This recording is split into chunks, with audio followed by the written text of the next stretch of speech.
Students, welcome back to my channel. मैं हूं आपका mathematics guide Rahul Kishore Nigam. PYQs की जो श्रृंखला यूपी बोर्ड के लिए चल रही है उसमें नेक्स्ट टॉपिक आज है मैट्रिसेस का। उसमें पहला क्वेश्चन जो एक एमसीक्यू है वो आपके सामने लिखा हुआ है। If orders of matrices A and B are P by Q and Q by R respectively, then order of A B, that is it is the product of the matrices A and B. AB means A at the first place and B at the second place. Places are very important in case of multiplication of the matrices. तो आपको क्या दिया हुआ है? Orders of the matrices A and B are. तो what is the order of matrix A?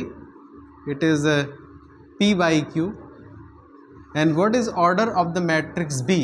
देखिए A and B are P by Q and Q by R respectively. Respectively का मतलब है कि ए की ऑर्डर ये पहली है, बी की ऑर्डर बाद में, रेस्पेक्टिवली है। इसका मतलब बी की ऑर्डर क्या है? बी की ऑर्डर है आपकी Q by are.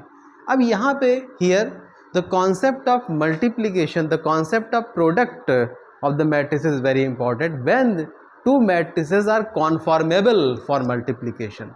So if the matrix A and B, matrix A at the first place and matrix B at the second place, they are conformable for multiplication। वो multiplication के या product के योग्य होंगे, कॉन्फॉर्मेबल होंगे। वो कब होगा?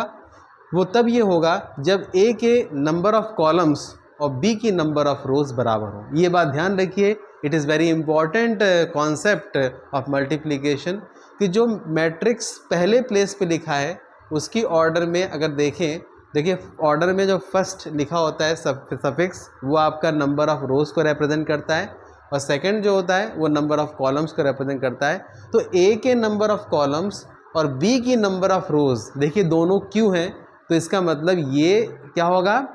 मल्टीप्लिकेशन के योग्य होगा। तो ए बी की जो बात ये कही जा रही है गलत नहीं कही जा रही है, ए बी वैलिड होगा, ए बी हम निकाल सकते हैं। अगर ये दोनों बराबर ना होते, ये क्यू इसके नंबर ऑफ कॉलम्स और उसकी नंबर ऑफ रोज़ बराबर ना होते तो कभी भी ए बी पॉसिबल होता ही ना। हम कहते हैं कि ए बी पॉसिबल ही नहीं है। तो ये दोनों बराबर हैं, इसका मतलब क्या है? इसके number of columns of A is equal to number of rows of B. इसका मतलब तो ए बी वैलिड होगा। ए बी की ऑर्डर क्या होगी? आप देखिए, इसको हटा दीजिए, ये जो आपका सफिक्स छूटा है, जो ए की नंबर ऑफ रोज़ हैं वो ए बी की नंबर ऑफ रोज़ बनेगी, और जो इसका छूटा हुआ भाग है नंबर ऑफ कॉलम्स बी का, वो क्या बनेगा? ए बी के नंबर ऑफ कॉलम्स बनेंगे। तो ए बी की ऑर्डर हम प्रेडिक्ट कर सकते हैं क्या होगी? P by R, P number of rows होंगी और क्यू नंबर ऑफ कॉलम्स होंगे। तो इस तरीके से ये क्वेश्चन सॉल्व किया जाएगा। यहाँ पे मल्टीप्लिकेशन का एक कॉन्सेप्ट मैंने बताया कि when the two matrices are conformable for multiplication, if the columns of the first matrix is equal to rows of the second matrix, then and only then the matrices in the form of AB, that is A at the first place and B at the second place, are conformable for multiplication। तो इस प्रकार से इसका जो answer आया वो क्या आ गया? P by R। Now student, second question आपके सामने है। ये यूपी बोर्ड एग्जामिनेशन 2023 में पूछा गया है। क्वेश्चन इस प्रकार से, ये भी एक एमसीक्यू है।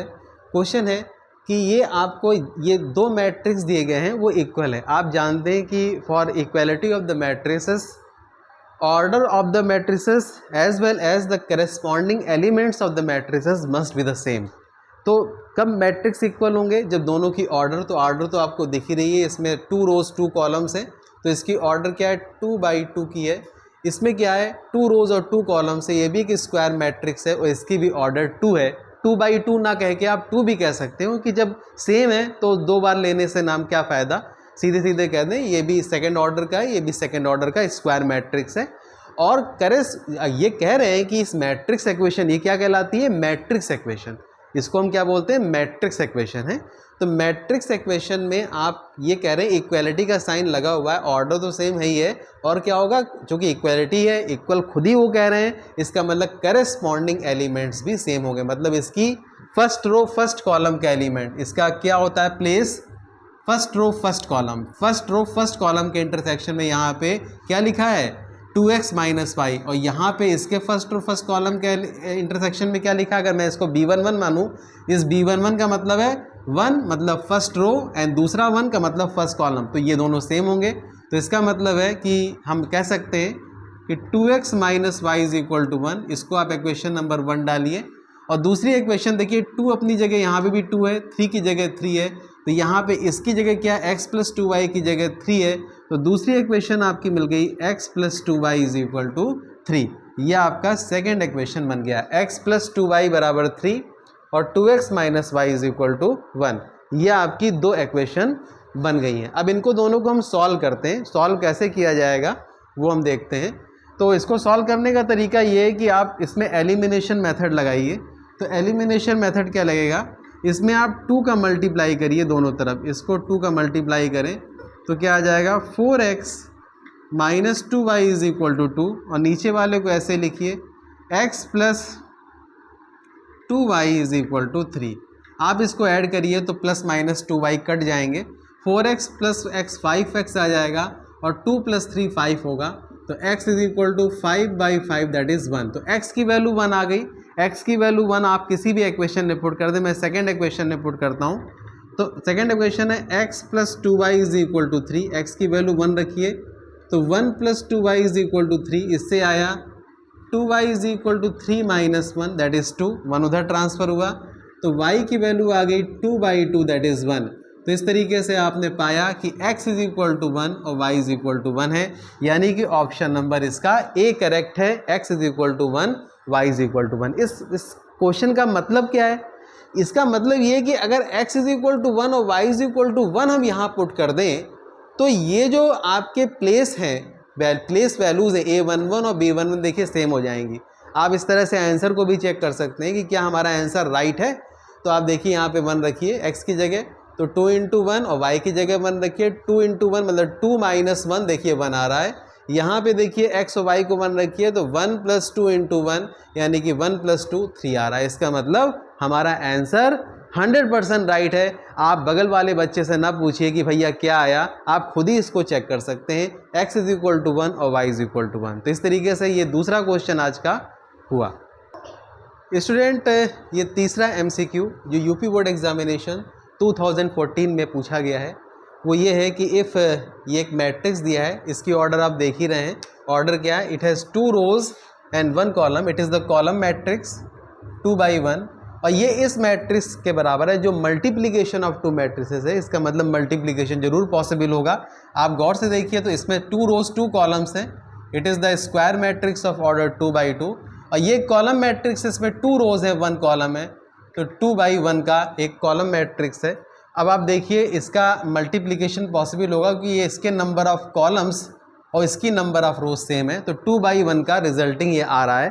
तो हमको एक्स वाई की वैल्यू को निकालना है कि एक्स वाई की वैल्यू क्या होंगी, option A B C D में क्या करेक्ट है, तो हमें देखना है। तो इसके लिए क्या करना होगा, हमें इन दो मैट्रिसेस का, देखिए लेफ्ट साइड में तो ओके है, वहाँ पे एक मैट्रिक्स है, राइट साइड में भी मल्टीप्लाई करेंगे तो 2/1 का एक कॉलम मैट्रिक्स आएगा, वो क्या आएगा इसी पे डिपेंड करेगी एक्स और वाई की वैल्यू। तो हम इसको देखते हैं। देखिए आप क्या करिए कि आपको दिया हुआ है एक्स वाई, तो x y is equal to, फिर से लिख देते हैं, तो ये आपका हो जाएगा 3 4 2 3, और ये आपका है 4 2 4 2। इसकी ऑर्डर क्या है 2/2, इसमें 2 रोज हैं 1 कॉलम है, तो एक कॉलम मैट्रिक्स है कि कॉलम इसमें दिख रहा है, कॉलम इसमें नज़र आ रहा है ज़्यादा भड़कीला, रो तो छोटी छोटी है लेकिन है तो है ही है, 2 रो हैं और 1 कॉलम है, इसका मतलब क्या आ गया 2/1 का कॉलम मैट्रिक्स है। इसके नंबर ऑफ रोज और इसके नंबर ऑफ कॉलम्स बराबर होंगे तो इसका मल्टीप्लिकेशन होगा। और क्या होगा, कैसे मल्टीप्लिकेशन किया जाता है वो आप समझिए। क्या करते हैं हम लोग, ये इसकी फर्स्ट रो इसका फर्स्ट कॉलम और एक ही कॉलम है, तो कैसे करते हैं, करेस्पॉन्डिंग एलिमेंट्स का मल्टीप्लाई करते हैं।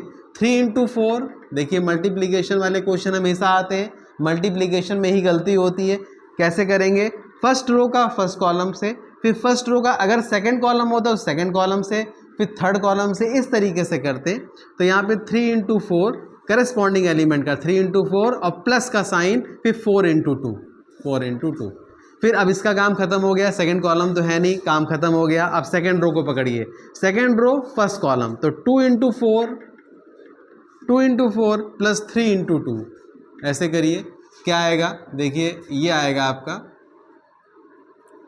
आपका 3 4 ज़ा 12 प्लस 4 2 ज़ा 8, इतना। और ये कितना आ जाएगा, 2 4 ज़ा 8 प्लस 3 2 ज़ा 6, तो आपका क्या आया, ये आपका आ गया 12 8 20 8 6 14। इसका मतलब है कि x की जगह क्या लिखा है यहाँ पे 20, तो आपका क्या आ गया, x इज इक्वल टू 20। ये दोनों इक्वल मैट्रिक्स हैं, है ना, इक्वलिटी का साइन तो इन्होंने खुद ही दे रखा था, तो x की जगह क्या आ गया 20 और y की जगह क्या आ गया 14, y की जगह 14 आ गया। तो जिस ऑप्शन में 20 14 है यानी कि ऑप्शन नंबर बी, यही आपका करेक्ट आंसर है। ये क्वेश्चन यूपी बोर्ड एग्जामिनेशन 2014 में पूछा गया था, ये प्रोडक्ट पे बेस्ड है। इस तरीके से मैंने आपको तीसरा क्वेश्चन भी बताया। स्टूडेंट, आज का चौथा क्वेश्चन आपके सामने है। दो मैट्रिसेस दिए हैं ए और बी, और आपको निकालना है बी ए। ध्यान रखिएगा, ए बी नहीं निकालना है, बी ए, मतलब बी को पहले लिखेंगे, ए को बाद में लिखेंगे, तब प्रोडक्ट करेंगे। और इनमें से कौन सा ऑप्शन सही है ए बी सी डी में, ये आपको देखना है। मल्टीप्लिकेशन का तरीका अभी मैंने इसके पहले एक क्वेश्चन में बताया है, वो मैं अप्लाई करूँगा। ये भी देखूँगा कि मल्टीप्लिकेशन होगा कि नहीं होगा, और होगा ज़रूर भाई, 4 ऑप्शन दिए हैं मल्टीप्लिकेशन के रूप में, तो ज़रूर होगा, लेकिन तब भी मैं रूल के तहत चलता हूँ। तो मैं बी ए देखता हूँ, बी ए, तो पहले बी को लिखिए, बी को 1 0 0 -1, फिर ए को लिखिए, तो ए है आपका 0 1 1 0। तमाम बच्चे यही बात में गलती कर देंगे, पहले ए को लिख देंगे फिर बी को लिख देंगे, तो क्या आ जाएगा, इसका भी ऑर्डर 2 बाई 2 है, इसका भी 2 बाई 2 है, तो इसके नंबर ऑफ कॉलम्स और उसकी नंबर ऑफ रोज इक्वल हैं, और जो रिजल्टिंग मैट्रिक्स आएगा वो भी क्या आ जाएगा, 2 बाई 2 ऑर्डर का आएगा। ये 2 और ये 2 मिला के बना देंगे ऑर्डर 2 बाई 2। अब मैंने क्या बताया था इसके पहले, इसकी पहली रो, इसका पहला कॉलम, तो 1 इंटू 0 मैं डायरेक्ट करता हूँ, 1 इंटू 0 करेस्पॉन्डिंग एलिमेंट 0, फिर 0 इंटू 1, तो 0 इंटू 1 फिर 0, फिर फर्स्ट रो का, अब सेकेंड कॉलम भी है यहाँ पे, तो सेकेंड कॉलम से करिए, तो 1 इंटू 1 1 प्लस 0 इंटू 0 0 आ जाएगा।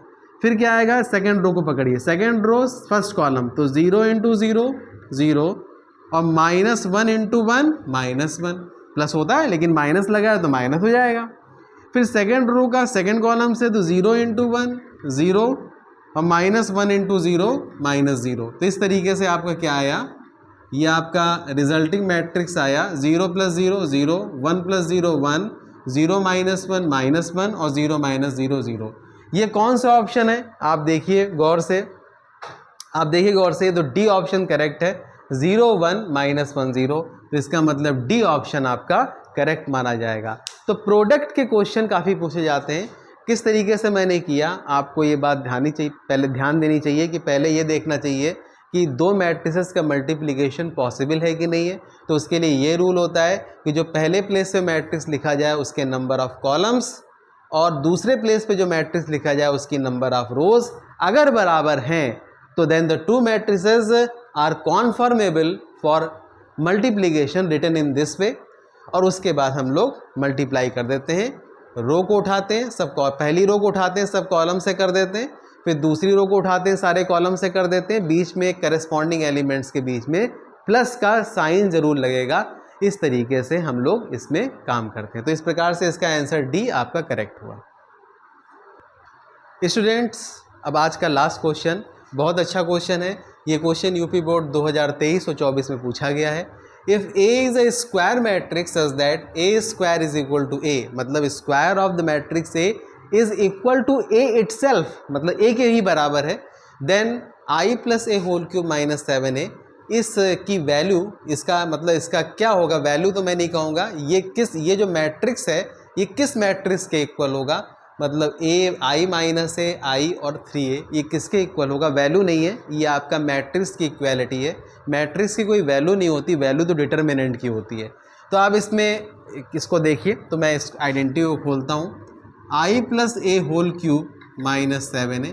आपको एक फार्मूला पता होगा कि A plus B whole cube वो क्या होता है, A cube plus B cube plus 3a square B plus 3ab square. ये फार्मूला मैं यहाँ अप्लाई करने वाला हूँ। तो आप लोग देखिए क्या हो जाएगा, ए क्यूब मतलब आई क्यूब प्लस ए क्यूब प्लस 3a² बी, तो 3i² ए और प्लस 3ab² प्लस 3ia² और साथ और आगे क्या लिखा है माइनस का 7a, तो माइनस का 7a मैंने लिख दिया। आई क्यूब को मैं क्या लिख सकता हूँ, आई क्यूब को मैं लिख सकता हूँ i²i। वैसे आई क्यूब की वैल्यू मैं डायरेक्ट आई भी लिख सकता हूँ, लेकिन आपको मैं कुछ करके दिखाऊंगा ठीक से। प्लस ए क्यूब, i² क्या होता है, i² ध्यान रखिए आइडेंटिटी मैट्रिक्स जो होता है सेम ऑर्डर का, अगर उसका हम स्क्वायर करें मतलब उसको खुद से मल्टीप्लाई करें तो पुनः एक वही आइडेंटिटी मैट्रिक्स आ जाती है। आइडेंटिटी मैट्रिक्स किसी भी इसमें ऑर्डर की बात तो नहीं की गई। अगर मैं कहूँ ए जो ये कहा है स्क्वायर मैट्रिक्स है, अगर मैं मानूँ कि a² मैट्रिक्स सेकेंड ऑर्डर का है तो आइडेंटिटी मैट्रिक्स भी मैं सेकेंड ऑर्डर की लूँगा I2, और वो होती है आपकी 1 0 0 1। आइडेंटिटी मैट्रिक्स के जो प्रिंसिपल डायगोनल के एलिमेंट होते हैं वो 1 होते हैं और बाकी सारे एलिमेंट 0 होते हैं, ये आपको पता होना चाहिए। तो क्या हो जाएगा 3i² क्या हो जाएगा i a प्लस 3i, और a² क्या है, a² तो खुद ही वो बता रहा है a² is equal to a, तो a रखिए -7a ब्रैकेट में लिख दीजिए as i² is equal to i और a² is equal to a। ये आपको दिया गया है, कुछ दिया गया है कुछ होता है, ये तो होता है ये दिया गया है। यहाँ पे भी i² को i रखिए, तो i² को i रखेंगे और एक i और है तो फिर i² हो जाएगा प्लस ए क्यूब। ए क्यूब को क्या लिख सकते हैं, देखिए ए क्यूब को क्या लिख सकते हैं a² इंटू ए, मुझे यही लिखना चाहिए था लेकिन चलिए मैंने यहाँ लिख दिया a² प्लस 3ia। देखिए आइडेंटिटी मैट्रिक्स किसी मैट्रिक्स स्क्वायर मैट्रिक्स से, दोनों स्क्वायर मैट्रिक्स होती है, आइडेंटिटी मैट्रिक्स तो स्क्वायर मैट्रिक्स होती है, अगर वो इससे गुणा करेगी तो क्या हो जाएगा ia is equal to a हो जाता है, तो 3a। यहाँ पे भी देखिए ये 3i है तो ये भी 3a हो जाएगा माइनस का 7a, लिख दीजिए as ia is equal to a। ia की क्या होता है, ia is equal to a होता है। अब देखिए क्या हो जाएगा i² फिर i हो जाएगा, a² फिर a हो जाएगा, a और है तो a² हो जाएगा प्लस 3a क्या हो जाएगा 6a माइनस 7a, इतना आ जाएगा। ब्रैकेट जो करते जाएं वो हम ये है तो वो MCQ, लेकिन मैं आपको समझा रहा हूँ क्या इसका एक्सप्लेनेशन है कायदे से। तो यहाँ मैंने फिर किया i² को i, a² को a। उसके बाद हम क्या करते हैं आगे, i प्लस a² फिर a हो गया 6a माइनस 7a, तो आपका क्या बना i plus a plus 6a क्या हुआ 7a माइनस 7a। अब देखिए 7a में उसका निगेटिव मैट्रिक्स मतलब मैट्रिक्स का सब्ट्रैक्शन है, सब्ट्रैक्शन या कहें कि एक मैट्रिक्स में उसका निगेटिव मैट्रिक्स जोड़ा गया तो रिजल्ट क्या आता है नल मैट्रिक्स। तो ये आपका i प्लस नल मैट्रिक्स, और नल मैट्रिक्स किसी मैट्रिक्स में जुड़ता है तो क्या आ जाता है i। इसका मतलब इसका ऑप्शन नंबर C करेक्ट है। ये बड़ा इंपॉर्टेंट क्वेश्चन है, आपकी NCERT में भी है, तो इसका आंसर क्या आता है, इस तरह का कोई क्वेश्चन आए या यही आए तो आपका आंसर क्या हो जाएगा i के बराबर हो जाएगा। एक बार मैं और कहूँ कि MCQ जब परीक्षाएं पूछे जाते हैं तो कुछ लोग डायरेक्ट लिख देते हैं, लेकिन आप शॉर्ट में बगल में उसको समझा भी दीजिए तो उससे आपको नंबर अच्छे मिलते हैं, इंप्रेशन अच्छा पड़ता है। होता तो है कि आप इसको करेक्ट कर देंगे कि ये करेक्ट है तो आपको पूरे नंबर मिल जाएंगे, लेकिन इंप्रेशन की बात होती है तो शॉर्ट में उसको निकाल के भी आप दिखाइए किस तरीके से होता है। तो इस तरीके से मैंने आज आपको मैट्रिसेस के 5 MCQs कराए। आगे कल भी मैं वीडियो जब बनाऊंगा तो मैट्रिसेस का ही कुछ और क्वेश्चन अच्छे अच्छे जो आए हुए हैं यूपी बोर्ड में मैं रखूंगा। आपको ये वीडियो कैसा लगा प्लीज़ कमेंट करके ज़रूर बताइए। कुछ बात समझ में ना आई हो तो वो भी पूछिए, मैं ऐसे वीडियोस आपके सामने लगातार लाता रहूँगा, अभी यूपी बोर्ड के फिर CBSE बोर्ड के, तो लगातार देखते रहिए वीडियोस को, ज़्यादा से ज़्यादा शेयर कीजिए। Thank you very much.